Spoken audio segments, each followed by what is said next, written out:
Hello and welcome back. Let's light a candle. I don't have fancy matches yet, but they will be here next week. They're super cute. Can't wait to show them to you. Here we go.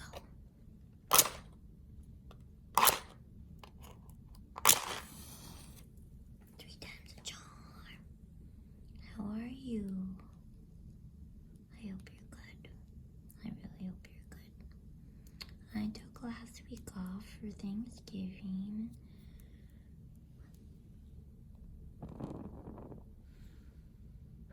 Hope you didn't miss me too much. Tonight we're going to keep reading The Lion, the Witch, and the Wardrobe. We're going to read chapters 5 and 6. But first, let's start by grounding ourselves. Playing with some semi-precious stones. I've shown these to you before. Got some yellow jasper. Very grounding. Holly blue agate.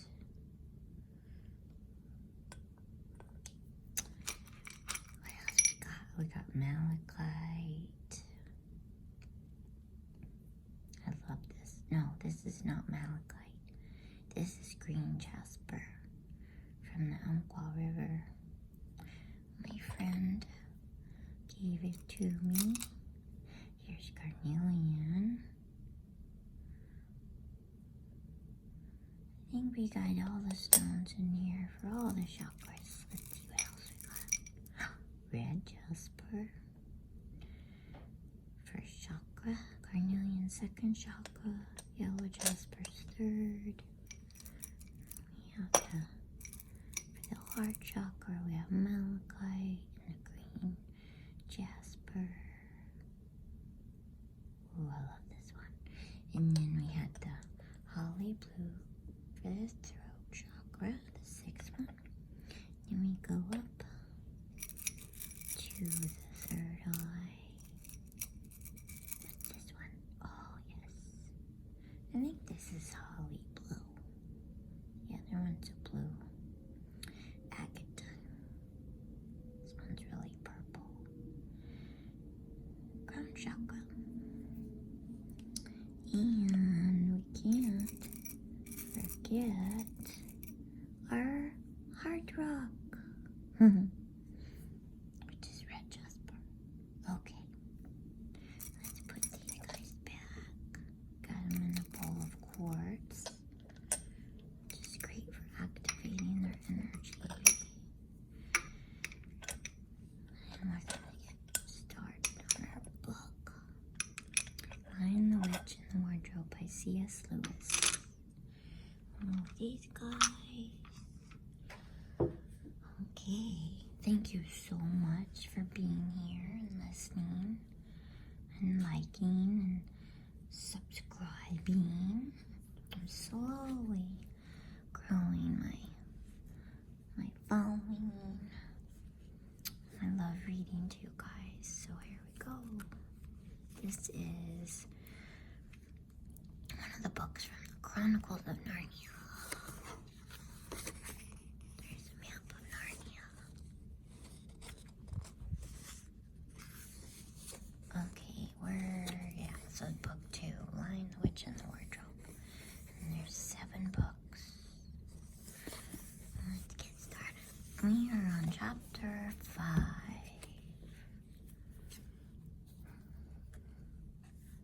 Back on this side of the door.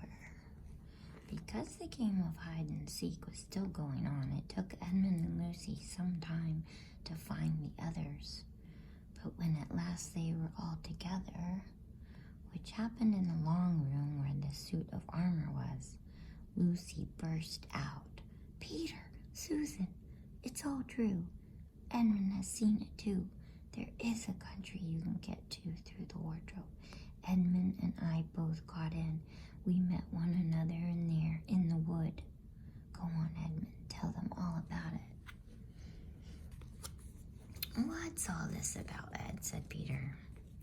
And now we come to one of the nastiest things in the story.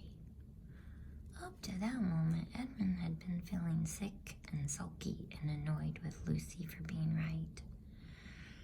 But he hadn't made up his mind what to do. When Peter suddenly asked him the question, he decided all at once to do the meanest and most spiteful thing he could think of. He decided to let Lucy down. "Tell us, Ed," said Susan. And Edmund gave a very superior look, as if he were far older than Lucy. There was really only a year's difference.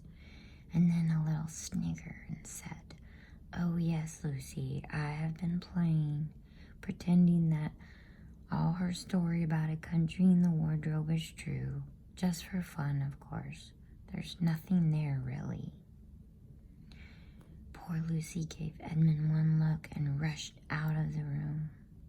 Edmund, who was becoming a nastier person every minute, thought that he had scored a great success and went on at once to say, "There she goes again. What's the matter with her?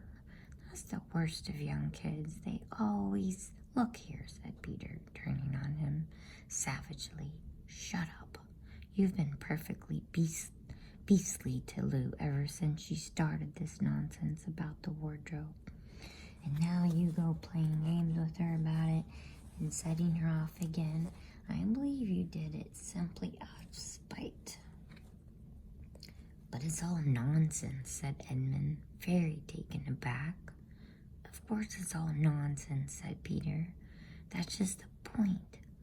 Lou is perfectly all right when we left home, but since we've been down here, she seems to be either going queer in the head or else turning into a most frightful liar.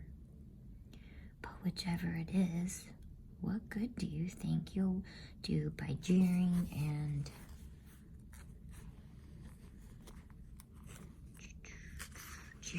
nagging her one day and encouraging her the next?" I thought, said Edmund, but he couldn't think of anything to say.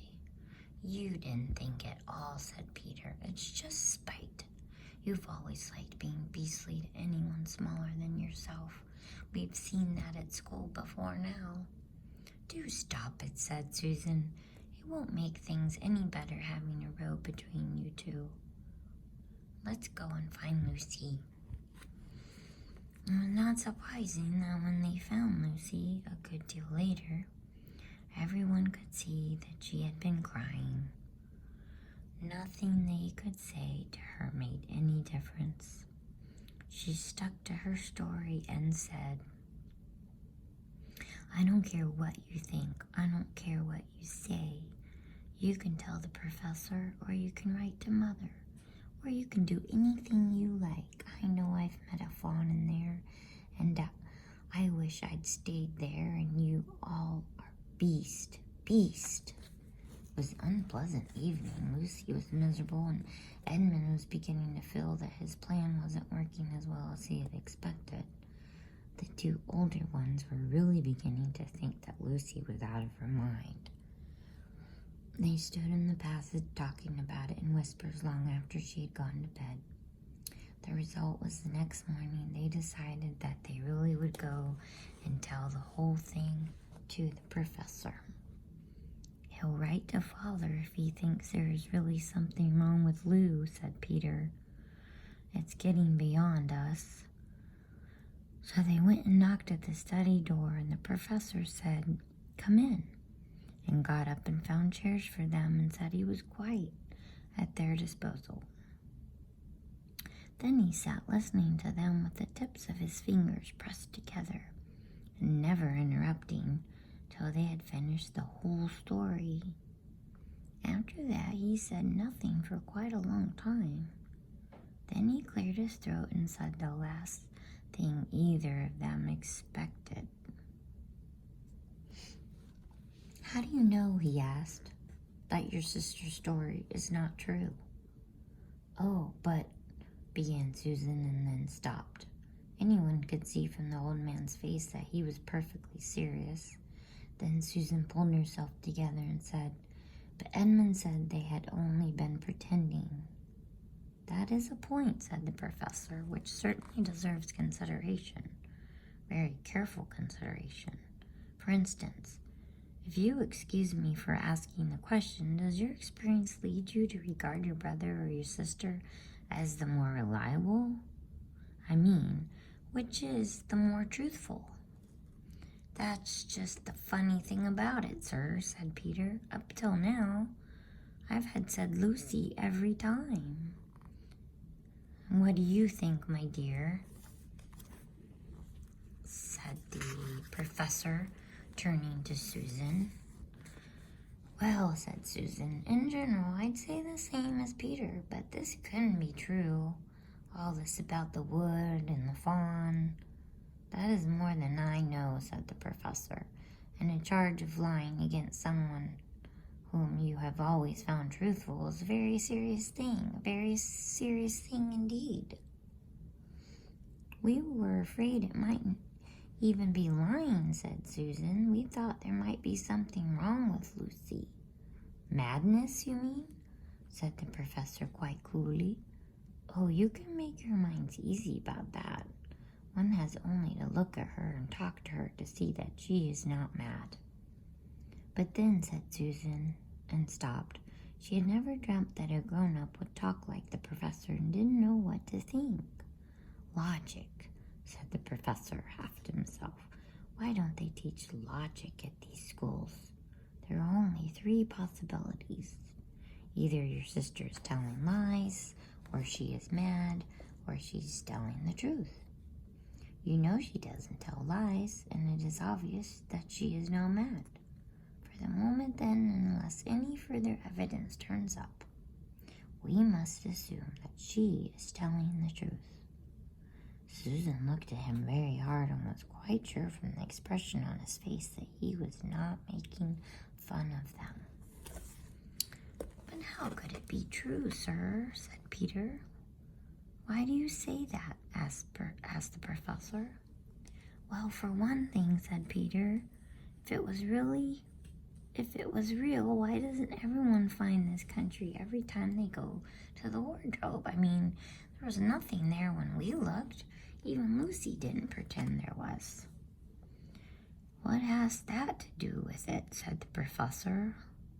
"Well, sir, if things are real, they're there all the time." "Are they?" said the professor. And Peter did not know quite what to say. "But there was no time," said Susan. "Lucy had no time to have gone anywhere, even if there was such a place. She came running after us the very moment we were out of the room. It was less than a minute, and she pretended to have been away for hours." "That is the very thing that makes her story so likely to be true," said the professor. "If there really is a door in this house that leads to some other world, and I should warn you that this is a very strange house, and even I know very little about it.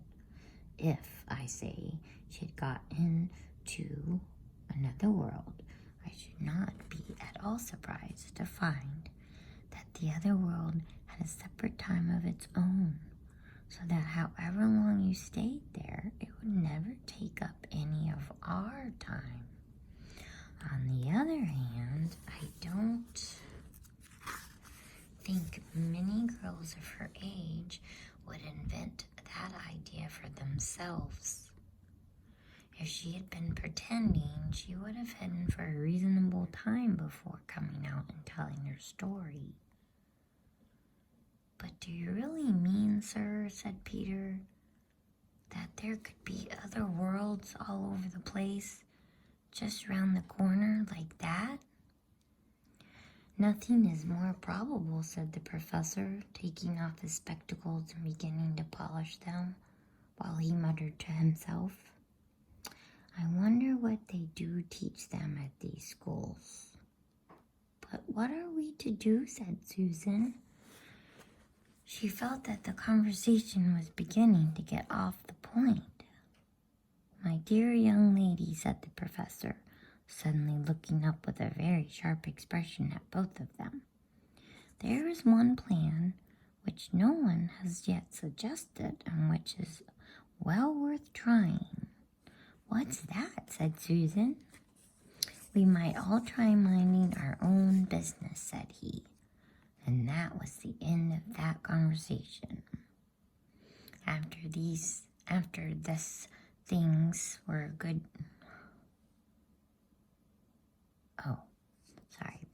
After this, things were a good deal better for Lucy.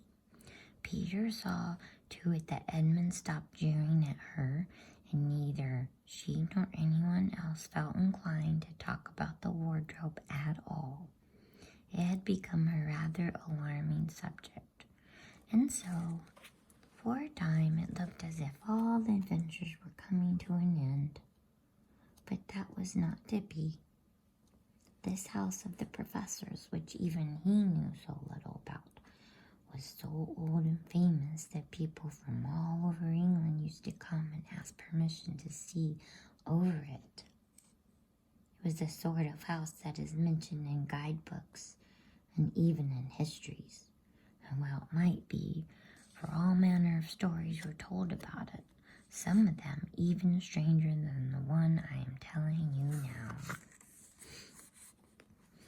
And when parties of sightseers arrived and asked to see the house, the professor always gave them permission, and Mrs. Macready, the housekeeper, showed them round, telling them about the pictures and the armor and the rare books in the library.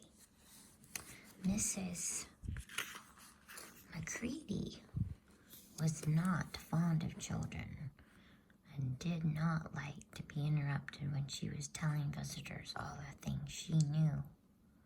She had said to Susan and Peter almost on the first morning, along with a good many other instructions, "And please remember, you're to keep out of the way whenever I'm taking a party over the house." "Just as if any of us would want to waste half the morning trailing around with a crowd of strange grown-ups," said Edmund. And the other three thought the same. That was how the adventures began for the second time. A few mornings later, Peter and Edmund were looking at the suit of armor and wondering if they could take it to bits when the two girls rushed into the room and said, "Look out! Here comes the Macready and a whole gang with her." "Sharp's the word," said Peter, and all four made off through the door at the far end of the room. But when they had got out into the green room and beyond it into the library, they suddenly heard voices ahead of them and realized that Mrs. Macready must be bringing her party of sightseers up the back stairs instead of up the front stairs as they had expected. And after that, whether it was that they lost their heads or that Mrs. Macready was trying to catch them, or that some magic in the house had come to life and was chasing them into Narnia, they seemed to find themselves being followed everywhere, until at last Susan said, "Oh, bother those strippers. Here, let's get into the wardrobe room till they've passed. No one will follow us in there." But the moment they were inside, they heard voices in the passage, and then someone fumbling at the door, and then they saw the handle turning. "Quick," said Peter, "there's nowhere else," and flung open the wardrobe. All four of them bundled inside it and sat there panting in the dark. Peter held the door closed but did not shut it, for of course he remembered, as every sensible person does, that you should never shut yourself up in a wardrobe. Chapter 6. Into the forest. I'm gonna have a little sip of water. So are all four of them gonna discover Narnia?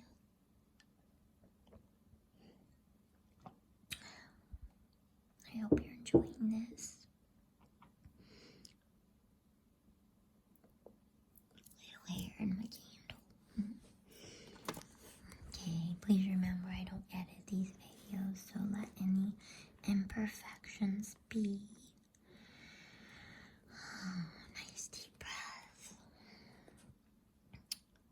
Okay, chapter 6, Into the Forest. I wish the McCready would hurry up and take all these people away, said Susan presently. I'm getting horribly cramped.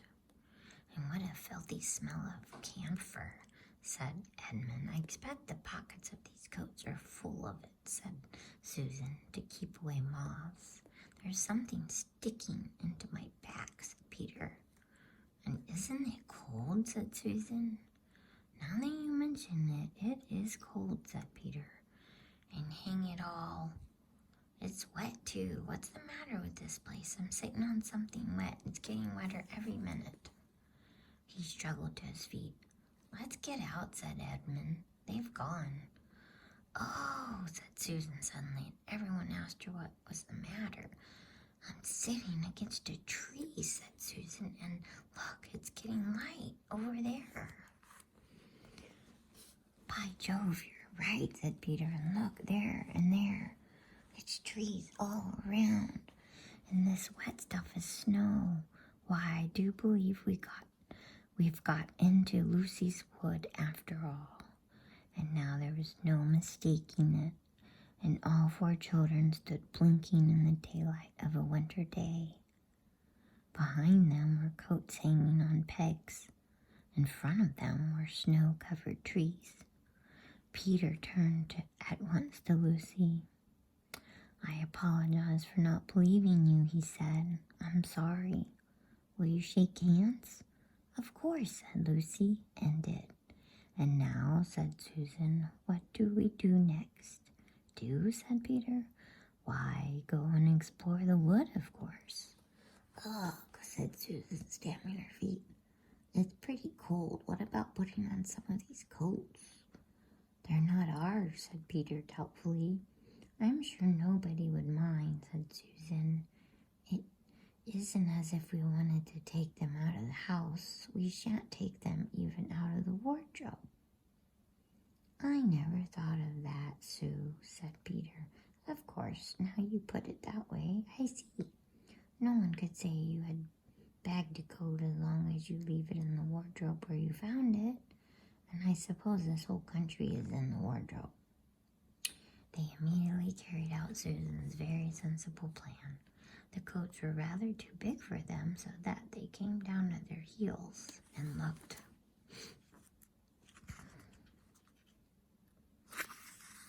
more like royal robes than coats when they had put them on.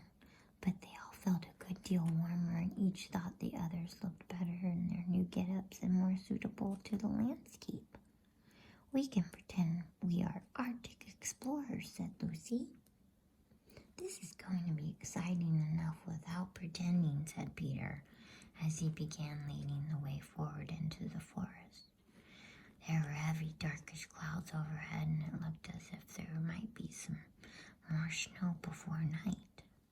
I say, began Edmund presently, oughtn't we be bearing a bit more to the left, that is, if we are aiming for the lamppost? He had forgotten for the moment that he must pretend never to have been in the wood before. The moment the words were out of his mouth, he realized that he had given himself away. Everyone stopped. Everyone stared at him. Peter whistled. So, you really were here, he said. That time Lou said she'd met you in here, and you made out she was telling lies. There was a dead silence. Well, of all the poisonous little beasts, said Peter, and shrugged his shoulders and said no more. There seemed indeed no more to say, and presently the four resumed their journey. But Edmund was saying to himself, I'll pay you all out for this, you pack of stuck-up, self-satisfied prigs. Whoa, that's intense. It's got some anger. Where are we going anyway, said Susan, chiefly for the sake of changing the subject. I think Lou ought to be the leader, said Peter. Goodness knows she deserves it. Where will you take us, Lou? What about going to see Mr. Tumnus, said Lucy. He's the nice fawn I told you about. Everyone agreed to this, and off they went, walking briskly and stamping their feet. Lucy proved a good leader. At first, she wondered whether she'd be able to find the way, but she recognized an odd-looking tree on one place and a stump in another, and brought them on to where the ground became uneven and into the little valley, and at last to the very door of Mr. Tumnus's cave. But there a terrible surprise awaited them. The door had been wrenched off its hinges and broken to bits. Inside, the cave was dark and cold and had the damp feel and smell of a place that had not been lived in for several days. Snow had drifted in from the doorway and was heaped on the floor, mixed with something black, which turned out to be the charred sticks and ashes from the fire. Someone had apparently flung it about the room and then stamped it out. The crockery lay smashed on the floor, and the picture of the fawn's father had been slashed into shreds with a knife. "This is a pretty good washout," said Edmund. "Not much good coming here."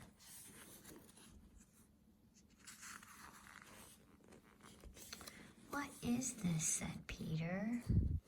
Stooping down, he had just noticed a piece of paper which had been nailed through the carpet to the floor. "Is there anything written on it?" asked Susan. "Yes, I think there is," answered Peter, "but I can't read it in this light. Let's get out into the open air." They all went out into the daylight and crowded around Peter as he read out the following words. "The former occupant of these premises, the fawn Tumnus, is under arrest and awaiting his trial on a charge of high treason against Her Imperial Majesty Jadis, Queen of Narnia, Chatelaine of Cair Paravel, Empress of the Lone Islands, etc., also of comforting her said Majesty's enemies, harboring spies, and fraternizing with humans. Signed, Magram, Captain of the Secret Police. Long live the Queen." The children stared at each other. "I don't know that I'm going to like this place after all," said Susan. "Who is this Queen, Lou?" said Peter. "Do you know anything about her?" "She isn't a real queen at all," answered Lucy. "She's a horrible witch, the White Witch. Everyone, all the wood people, hate her. She has made an enchantment over the whole country so that it is always winter here and never Christmas. I wonder if there's any point in going on," said Susan. "I mean, it doesn't seem particularly safe here, and it looks as if it won't be much fun either. And it's getting colder every minute, and we've brought nothing to eat. What about just going home?" "Oh, but we can't, said Lucy suddenly. "Don't you see? We can't just go home, not after this. It is all on my account that the poor fawn has gotten into this trouble. He hid me from the witch and showed me the way back. That's what it means by comforting the Queen's enemies and fraternizing with humans. We simply must try to rescue him." "A lot we could do," said Edmund, "when we haven't even got anything to eat."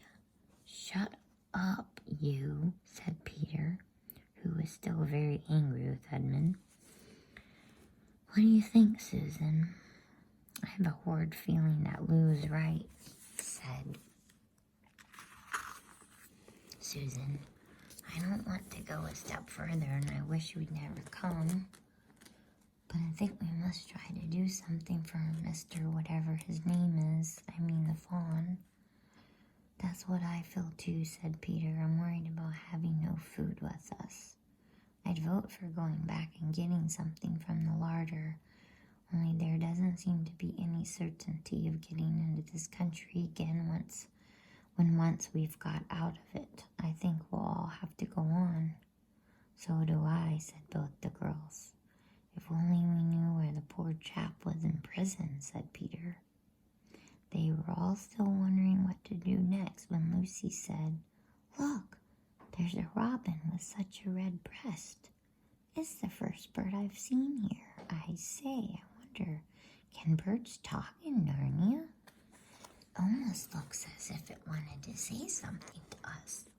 Then she turned to Robin and said, "Please, can you tell us where Tumnus the fawn has been taken to?" As she said this, she took a step toward the bird. It at once flew away, but only as far as to the next tree. There it perched and looked at them very hard, as if it understood all they had been saying. Almost without noticing that they had done so, the four children went a step or two nearer to it. At this, the robin flew away again to the next tree, and once more looked at them very hard. You couldn't have found a robin with a redder chest or a brighter eye. "Do you know," said Lucy, "I really believe he means us to follow him." "I have an idea he does," said Susan. "What do you think, Peter?" "Well, we might as well try it," answered Peter. The robin appeared to understand the matter thoroughly. It kept going from tree to tree, always a few yards ahead of them, but always so near that they could easily follow it. In this way, it led them on slightly downhill. Wherever the robin alighted, a little shower of snow would fall off the branch. Presently, the clouds parted overhead and the winter sun came out, and the snow all around them grew dazzlingly bright. They had been traveling in this way for about a half an hour with the two girls in front when Edmund said to Peter, "If you're not still too high-minded to talk to me, I have something to say which you'd better listen to." "What is it?" asked Peter. "Hush, not so loud," said Edmund. "There's no good frightening the girls. But have you realized what we're doing?" "What?" said Peter, lowering his voice to a whisper. "We're following a guide we know nothing about. How do we know which side that bird is on? Why shouldn't it be leading us into a trap?" "That's a nice, nasty idea. Still, a robin, you know, they're good birds in all the stories I've ever read."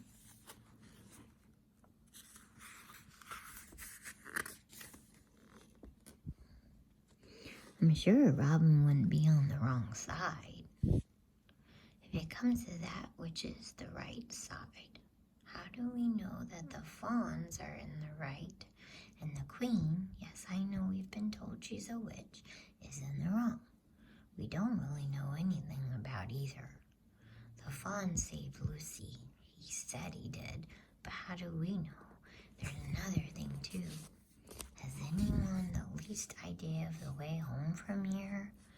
"Great Scott," said Peter, "I hadn't thought of that. And no chance of dinner either," said Edmund. "There's a little robin they're following. Is it a good bird or a bad bird? We'll have to wait and see." So next time we'll start with chapter 7 and finish with chapter 8. Thank you so much for listening, and I really appreciate you being here and supporting me. I hope this story helps you to rest and bring some peace to your day or night. And I'm going to end by blowing out the candle.